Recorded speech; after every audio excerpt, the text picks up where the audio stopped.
আজকের এই ভিডিওতে থাকছে 10টি ভার্ব আর সেই ভার্ব দিয়ে তৈরি 10টি প্রেজেন্ট সিম্পল সেন্টেন্স এবং যে প্রেজেন্ট সিম্পল সেন্টেন্স তৈরি করা হয়েছে সেই প্রেজেন্ট সিম্পল সেন্টেন্সের বাংলা বাক্য। সো শুরু করা যাক। আর শুরু করার আগে একটা কথা বলি, যারা ভার্ব পড়েন কিন্তু মুখস্থ হয় না তাদের জন্য এই টিপসটা খুবই ইম্পর্টেন্ট। সেটা হচ্ছে আপনারা যে ভার্বটা পড়বেন সেই ভার্ব দিয়ে একটা বাক্য তৈরি করবেন। যদি এভাবে পড়েন তাহলে খুব সহজেই আপনারা ইংলিশের ভার্বগুলোকে আয়ত্ত করতে পারবেন আস্তে আস্তে।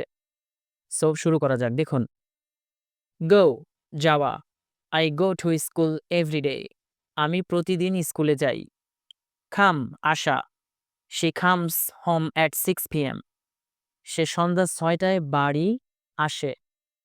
ইট খাওয়া, দে ইট রাইস অ্যাট লাঞ্চ, তারা দুপুরে ভাত খায়। ড্রিঙ্ক পান করা, he drinks water after running, দৌড়ানোর পর সে পানি পান করে। রিড পড়া, I read books in the evening, আমি সন্ধ্যায় বই পড়ি। রাইট লেখা, she writes a letter to her friend, সে তার বন্ধুকে একটি চিঠি লেখে। স্পিক কথা বলা, হি স্পিক্স ইংলিশ ফ্লুয়েন্টলি, সে সাবলীলভাবে ইংরেজি বলে।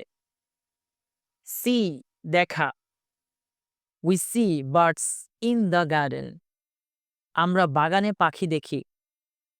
ওয়ার্ক কাজ করা, my father works in an office, আমার বাবা অফিসে কাজ করেন। প্লে খেলা, the children play football in the park, বাচ্চারা পার্কে ফুটবল খেলে।